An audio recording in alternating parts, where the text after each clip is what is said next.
It's not 15:15 just yet.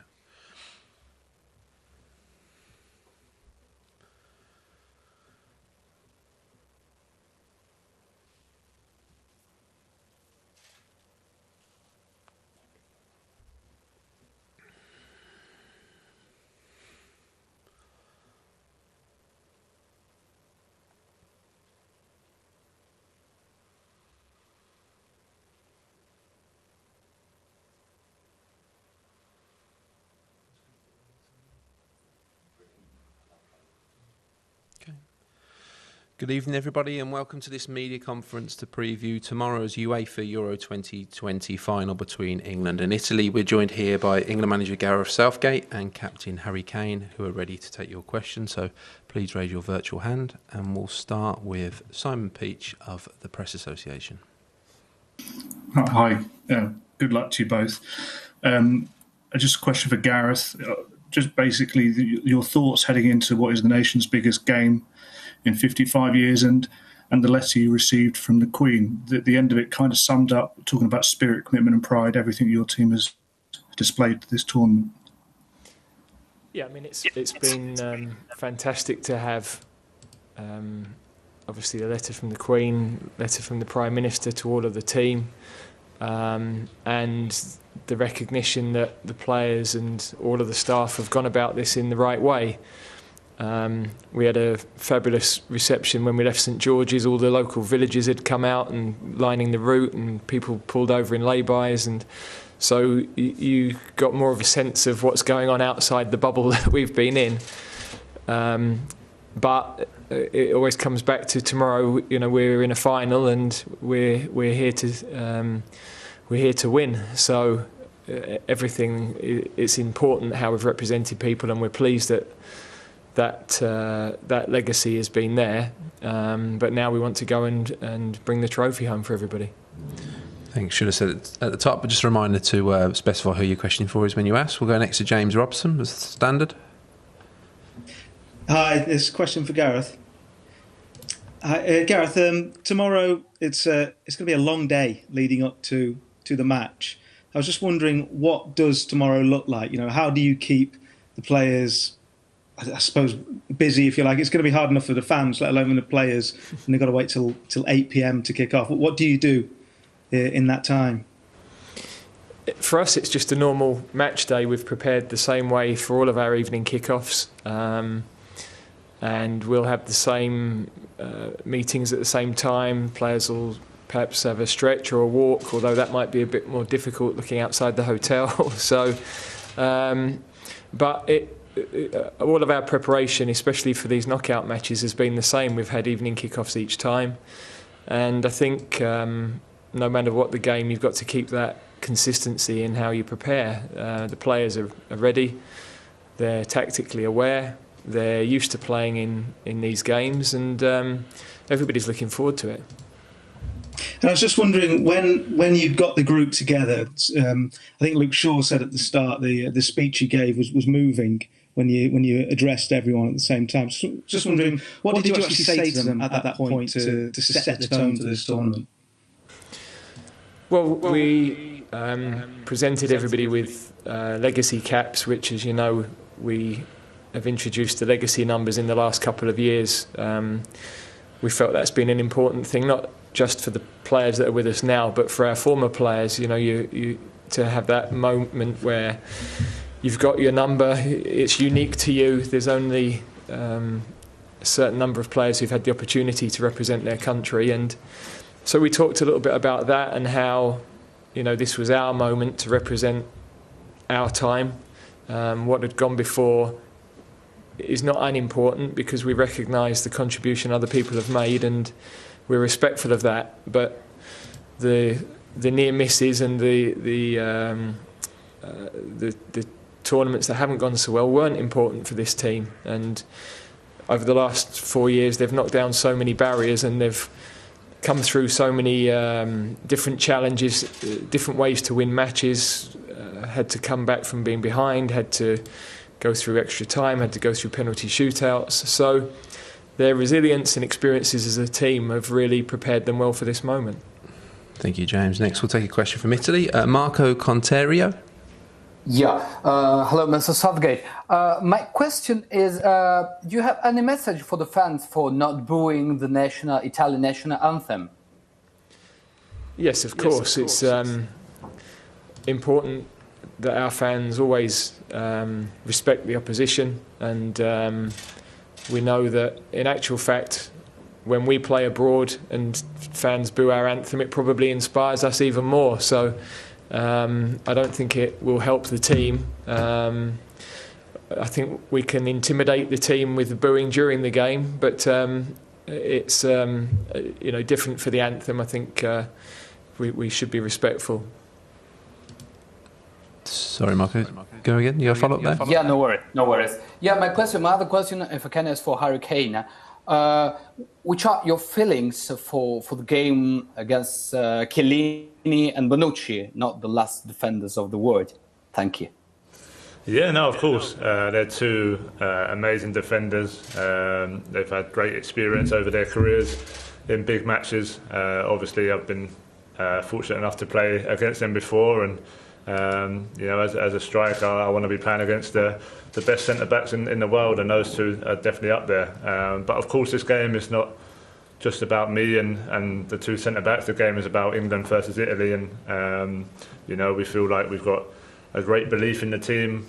We've got a great strength in the squad. There's a lot of things that can happen in a final, and we need to make sure that we're on the right side of it. Thank you, Marco. Next we go to Arilis Uldsada from VG Norway. Gareth, please, regarding the much talked about football's coming home chant and phrase, because it seems to me like it's being misinterpreted outside of England as some kind of English arrogance, and when you go out of a tournament, it's being used as a joke against you. So I'm just wondering, as you followed this chant for I guess since '96, how do you interpret it, and what is the real meaning of it? Well, I didn't want to listen to it for 15 years because it was too painful for me. So it's you have to know the English to understand our humour, and our humour is probably quite unique, but it's certainly not arrogant. The lyrics are making fun of ourselves, really, and the things that have gone wrong. So it has always appeared now at the tournaments. We've got a couple of replacements that have seemed to have come in now in terms of songs as well, which is nice to keep moving things forward. But it's great. The atmosphere in the ground has been great. Wembley, the new Wembley is when we started 3-4 years ago, we had people throwing paper aeroplanes. They weren't behind the team. There was an apathy towards the team. Now the energy in the stadium is fantastic, and that's so important for the players. They need to feel that. They need that warmth, that support, and it has definitely helped inspire us during this tournament. Thanks, Arilis. Next we'll go to Kerry Brown, beIN Sports. A question to you first, Gareth. Jeff Hurst has likened your leadership to the leadership of Sir Alf Ramsey. The Queen has just sent you a message far too early on in your years. I'm wondering how you are dealing with reaching an England final, because the whole nation are trying to get their head around it. I think, we're very calm. We've got a lot of belief in this group of players, and Harry and myself were just talking earlier that we've grown into the tournament. We knew there were different phases of this tournament, and our first objective was to qualify from the group, and we stayed calm after the Scotland game when, they're the moments where there is criticism and you can adopt a siege mentality and change your approach with people outside, and we were determined not to do that. We were quite consistent in the way we carried ourselves and went about our work, and from there it's been opportunities to make history every time we've played, it seems. So we've done that, the players have done that, and we're looking forward to the challenge. It's a brilliant game to be involved in. It's a brilliant game to prepare for, because we're playing a high level opponent, and They're tactically very good. They've had a tremendous run, so that's another great challenge for us. And a question to you, Harry. You've just experienced something that your coach did go through at Euro 96. You've seen all the fans on the street. The nation will take to a street for you right now, Harry. How do you bottle that? And you've already reached a final. You've made history, but I don't think you're done yet, are you? No, I mean, that's the challenge now.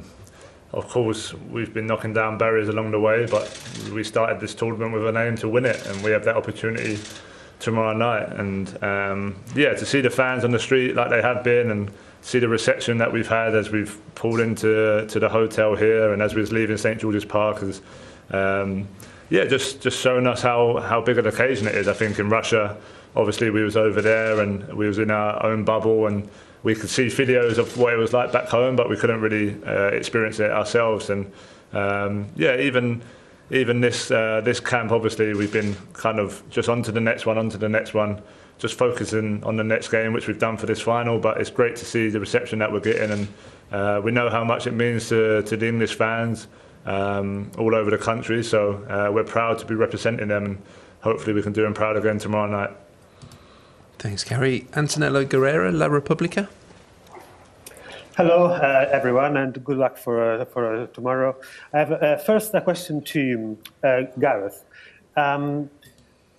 What concerns you most? I mean, of Italy, maybe Chiesa, who is in a great form recently, or more the midfield? Because how much are you concerned about these three, Jorginho, Barella, and the others, against two, maybe the least experienced players in your team, which are Rice and Phillips?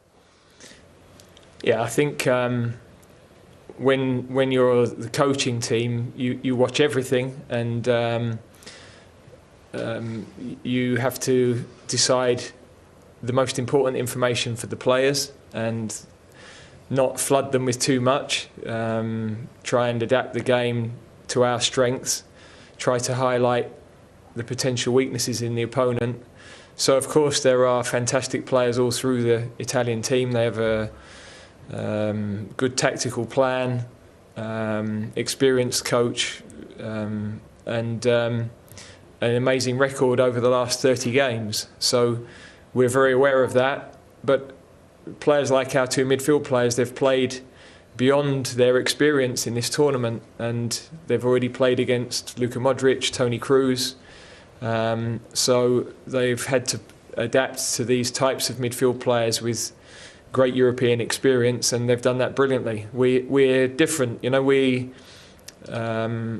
we have our own strengths, we have our own style of play, which is geared towards the strengths of our own players, and that's the beauty of football, that every team has different strengths, and we've tried to play to ours and adapt our game to our strengths, and we need to do the same tomorrow.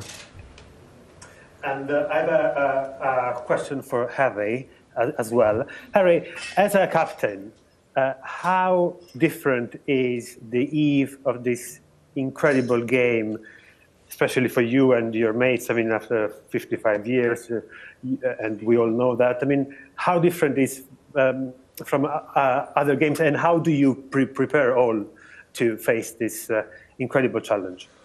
Yeah, if I'm totally honest, we've gone through the same preparation as we have done the last few games. We've had the same amount of time in between in terms of to recover and to prepare and to work on the training field. So soon as the game finished in the midweek, it was just full focus onto this one. And we went through the same strategies and the same routine that we'd gone through before. So, of course, there's an extra level of excitement and anticipation, but that's all part and parcel of playing in major football. So a lot of us have played at the highest level in our club careers.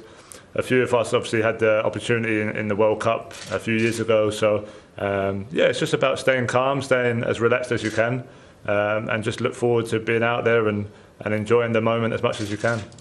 Okay, next to Marcello Courage, TV Globo. Hi there. First one for Harry. In the past, Harry,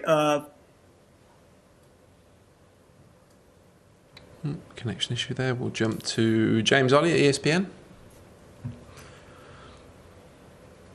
Hello, you got me? Yes, we have, yeah. Can you hear me? We can, yeah. Yeah. One for Harry, if I can. You said earlier in the tournament, Harry, that you were trying to sort of peak in the latter stages, sort of contrasting that to Russia. Can I just ask how you've actually gone about that? Have you done something differently behind the scenes to sort of try and peak in those latter stages? Yeah, I mean, obviously, don't get me wrong, I'd have loved to have scored 3 or 4 goals in the group stage and got off to a fantastic start and gone on from there. But it was more probably about the energy. I felt like in the World Cup, obviously it was such an amazing start. Starting with Tunisia, scoring last minute, a lot of energy after that game was used in terms of the emotion and everything like that. And then Panama, the same. We had an amazing game. I scored a hat-trick and again, there's a lot of talk, a lot of mental energy. So Colombia was the same, and not just physically. I felt like mentally maybe just lost a little bit towards the latter stages. So going into this one with a bit more experience, it's just about not getting too carried away, whether I score or don't score. Obviously, we was winning games, which was the most important thing. So it's just about just staying in the moment, not getting carried away, just knowing that as a player and as a team, we're on the right track. And thankfully, it's worked out. It's worked out pretty well. But I guess that's all part of the learning curve of playing in major tournaments and gaining that experience. So hopefully, I've got enough left to finish the job tomorrow. Thanks, James. Marcello, we have you back, so we'll try again. Okay. So, Harry, first question to you.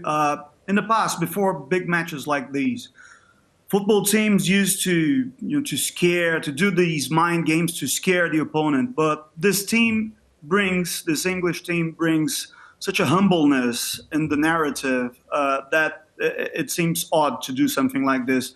Do you fear being too friendly to your opponents in a final like this?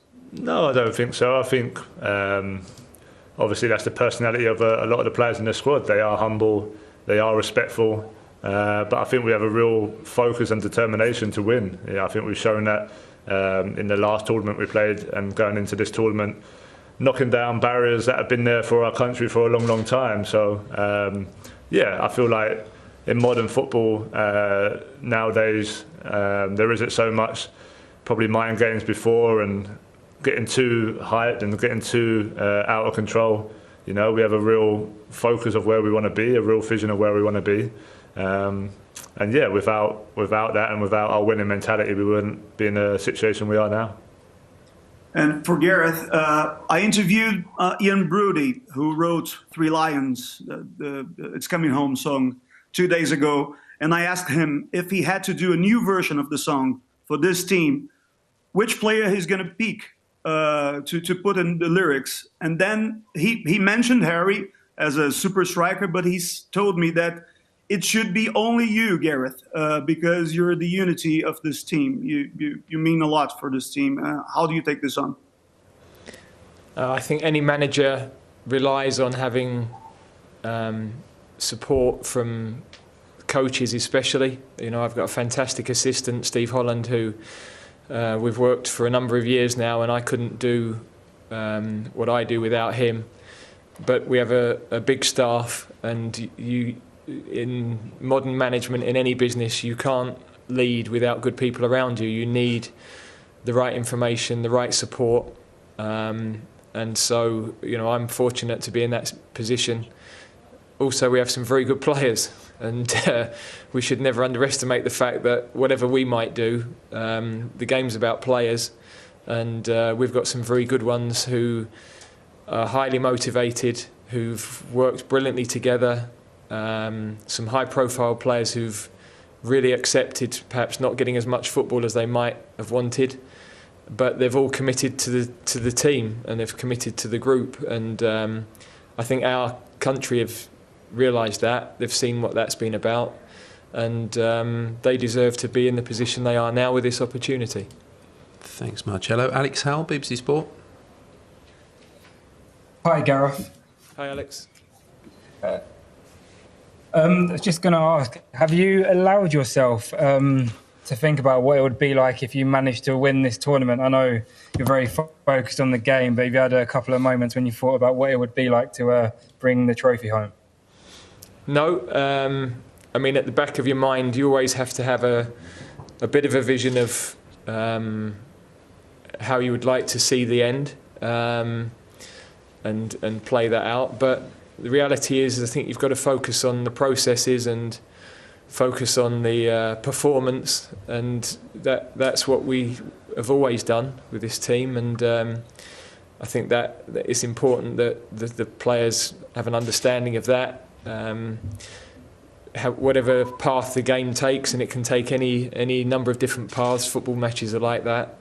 They're prepared and they're ready. So it's pointless if you start to think about the end or after while you're still involved in the game or before the game. Then you're probably heading in the wrong direction. And we've just got to make sure we control the bits that we can control.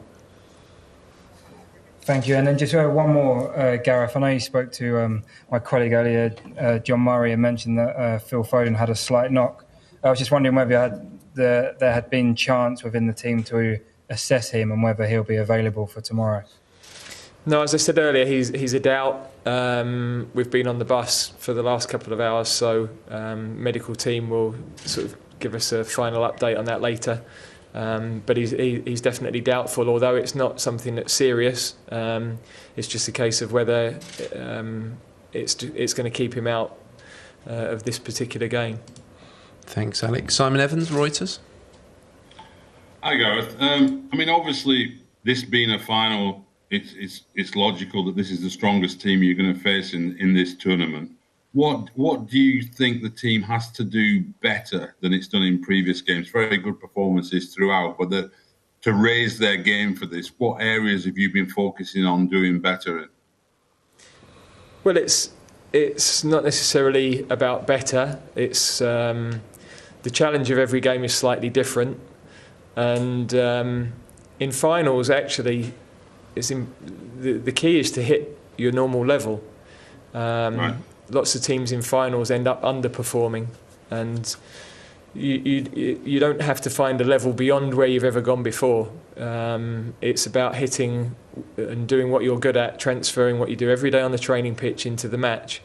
And I think our players know that's our ethos. They've been in matches, as Harry said earlier. We've got a number who've played in Champions League finals now, a number who've been to a World Cup semi-final. So we know that those preparations are important. Every game is different. Every opposition is different, and we always review our matches. We always look back and look at what we've done well and what we could do better. But you know, this game now is a different sort of tactical challenge, a different opponent, and we've got to prepare properly for that. Thank you. Good luck. Thank you. Thanks, Simon. Jack Pitbrook, The Athletic. Hi, Gareth. The team started pretty aggressively in the Croatia, Czech Republic, Ukraine, Denmark games, but started pretty nervously in the Germany game. How do you see the start of the game going tomorrow, and how much of a factor do you think that will be? I think it's always difficult to know that, because events can happen at the beginning of a game. You know, there can be a challenge that bounces for somebody, and you know, a chance can be created, or a pass can drop short, and that can, you know, affect a team for a couple of minutes. So, but I think the biggest thing is that we know that whatever happens during the game, all the players are together. They've got colleagues who are going to work together to pressure the ball. They've got colleagues who are always going to be available to receive the ball. And in the moments where you have to suffer a bit as a team, the team respond well. They dig in together. We're blessed that we have forward players who defend from the front and recognise the importance of that part of the game. And in the modern game, that's so important. You don't carry players without the ball. And that gives you a foothold in games. You can gain confidence from that. So the start, of course, is important. and you'd like a stable start, but the game could be 95 minutes, could be 120. We've got to make sure we're ready for however long it takes. Thanks, Jack. Javier Caceres? Yes, one question for Gareth. The former Premier League coach Mauricio Pochettino once famously said that there's something particular about English football, that a coach always loses his team for 10 minutes due to the pressure of the public. They have so much influence on the game. Have you experienced something like this during this tournament, which is more or less the first time after a year without public? And what are you going to do to get your team be wearing a cold hat in this match tomorrow? Yeah, it's important for us. We've talked to the players for years about the importance of discipline on the field, staying calm if we concede, which we knew we wouldn't go the whole tournament without conceding, and in the semi-final we responded really well to that moment. Within a few minutes we'd created 2 chances and we were back level in the game in 10 minutes. I think that's key. The players know, especially the players that have been with us a long time, that yes, the atmosphere around you can be intense, but you've got to keep your focus on the parts that you can control and not be distracted by things, not lose heart when things are going against you. They're the moments you have to dig in, and we've got a lot of leaders who are growing in the group. We're blessed in that regard in the starting team and also in the squad, and their voices before games, during games are really important. Thanks, Javier. We're on to our final question, and it'll be Theo Squires. Hi both. Got a question for each of you. I'll start with Gareth. It's quite a young England squad you've got, but since the 2018 World Cup semi-final, a number of your players have been in Champions League semi-finals, Champions League finals, even Europa League as well. But when it comes to making a name in a side like this, I suppose your midfield's where you're lacking players with that experience. Does that come into your thinking when you're naming a side, or is it just they've been doing so well throughout the tournament, there's no real reason to doubt what they're doing? No, I think there are benefits to having experience of big matches, and sometimes there's benefits for it all being fresh and exciting and new. And you know, Declan and Calvin in particular have adapted so well to that challenge. As I said earlier, they've already played against some outstanding midfield players in this competition, so we've got trust in all of our players. That's why we've selected them. We've known that in any situation we'd be happy to put any of them on the field. We've put some really young players into matches that had a high profile, potentially quite a lot of tension and pressure. They've all dealt with that really well, and we've had some senior players coming back from injury that have contributed, really importantly as well. So this effort has been about the whole squad, and that will continue into tomorrow. Now for Harry, you've been part of this journey pretty much ever since the beginning. Obviously, you're England captain, you're part of that semi-final, and you're one of the players to have played in semi-finals and finals since then. But you've also got a number of your teammates who are club captains for their respective sides, like you think of Jordan Henderson, Maguire, Connor Cody, Jack Grealish. How important is that to the group, having these leaders and having these players who have played semi-finals and finals going into this game?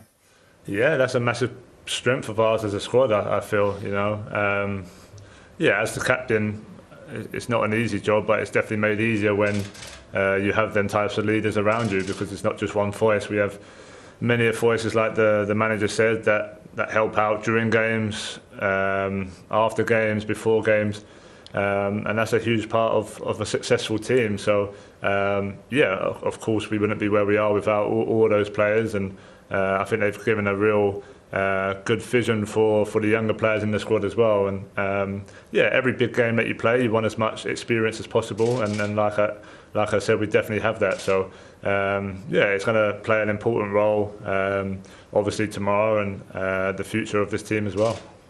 Okay, everybody, that concludes this evening's media conference. Thank you for joining us. Thank you. Thank you. Thanks, guys.